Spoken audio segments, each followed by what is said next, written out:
Thank you, Mr. President.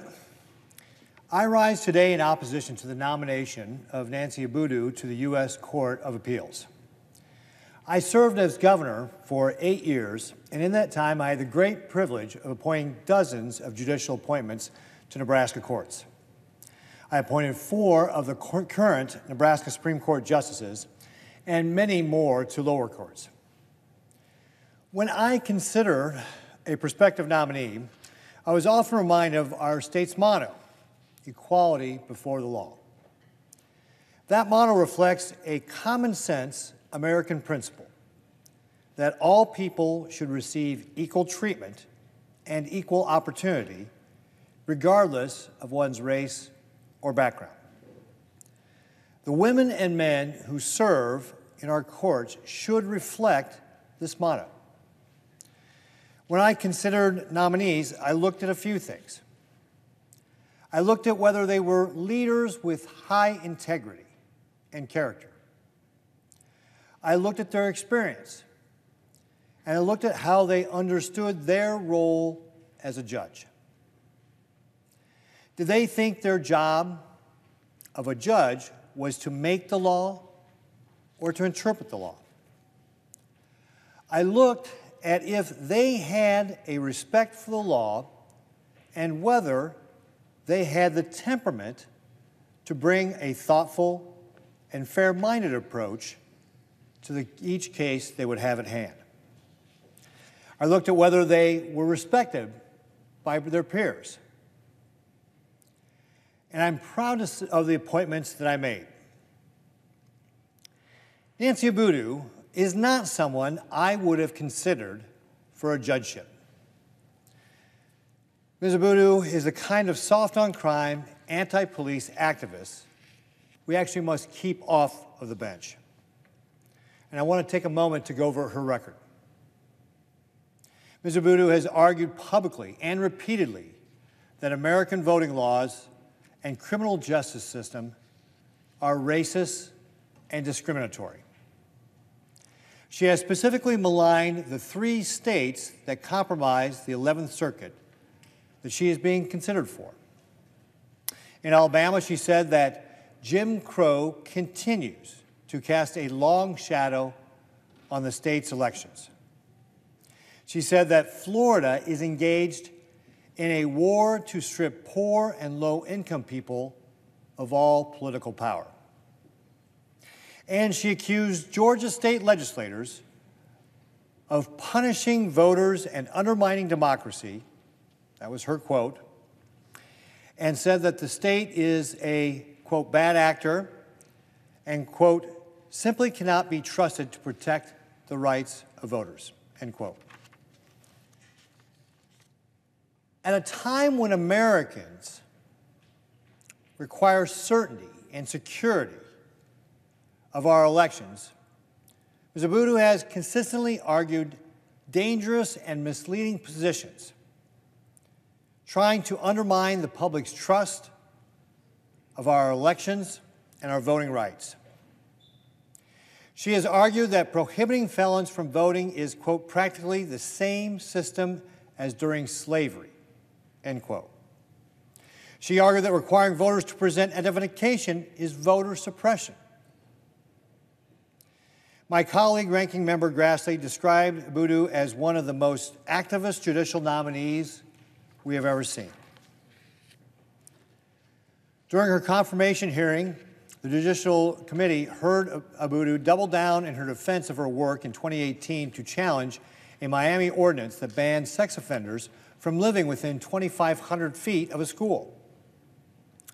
Senator Grassley questioned Abudu about a 2016 article where she advocated for laws that would allow non-citizens to vote in local elections, and suggested that opponents of such legislation are, quote, trying to incite hysteria that undocumented immigrants are also taking over the ballot box in addition to our country, end quote.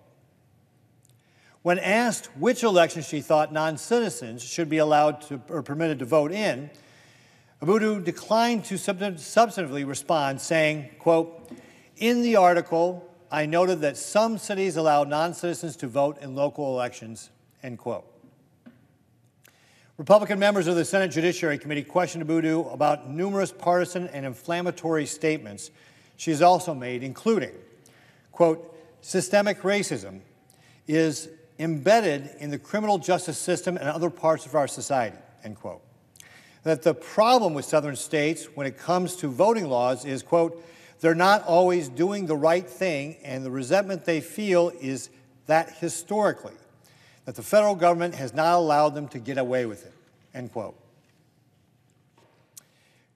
Quote, "Governor DeSantis is digging his heels in to ensure that poor people in his state are blocked from voting," end quote. With respect to the privatization of schools, she said, quote, "We are not in an environment or a culture where we can rely on our state legislators to do the right thing by our children, especially if they are black or brown," end quote. Nancy Abudu's work at the Southern Poverty Law Center, the SPLC, since 2019, and currently as the Strategic Litigation Director are also extremely concerning positions. For those unfamiliar with the Southern Poverty Law Center, it is a far-left activist organization that only targets conservatives whom they disagree with politically. The SPLC is well known for unapologetically and often without any justification, labeling conservative and religious organizations and individuals as, quote, "hate groups," end quote, or extremists. As a federal judge recently found that the SPLC hate list does not depend upon objective data or evidence, and its application of the hate group designation is entirely subjective. Another federal judge ruled that SPLC's representation or description of nonprofit organizations as hate groups is not one of fact.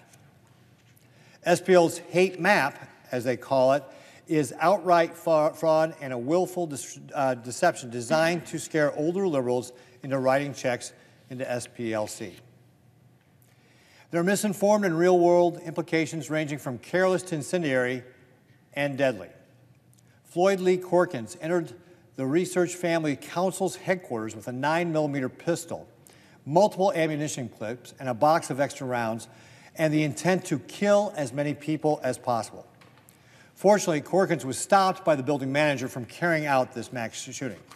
Under FBI interrogation, Corkins said that he chose to carry out the attack on the FRC after it was labeled a hate group on the Southern Poverty Law Center website. In 2018, the SPLC paid $3.375 million in damages after branding British Muslim reformer Maajid Nawaz as an anti-Muslim extremist. Similarly, the SPLC was compelled to issue an official apology for placing Dr. Ben Carson on their extremist watch list back in 2014. In 2021, in Nebraska, we saw the Southern Poverty Law Center's reckless and misguided definition of hate groups used against the University of Nebraska-Lincoln students. A Christian student organization called the Ratio Christi filed a lawsuit alleging the university's discrimination against that organization's conservative and Christian views when it denied funds for a speaker. I spoke out at the time urging the university to support the speakers from a wide variety of viewpoints on campus, including Christian speakers. The group of students had secured legal defense from the Alliance for Defending Freedom, a religious freedom organization. The Southern Poverty Law Center's designation of ADF as a hate group was then used against the students in media reports across the state. Fortunately, justice prevailed, and in a victory for free speech at public universities, a federal court entered a partial judgment against the University of Nebraska-Lincoln officials who discriminated against that Christian student organization. The university revised its funding policies to provide transparency and accountability in the process.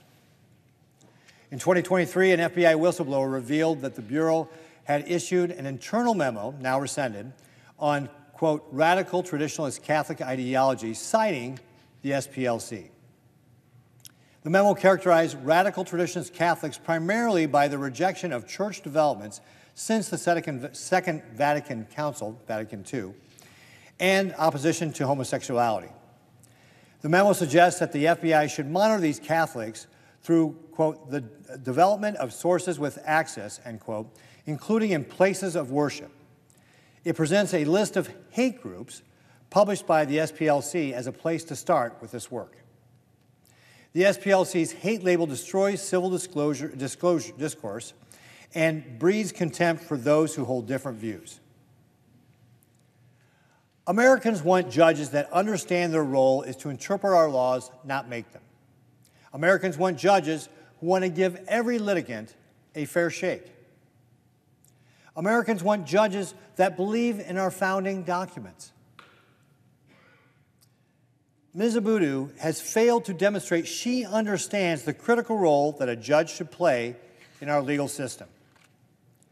Her record proves that she is far outside the mainstream.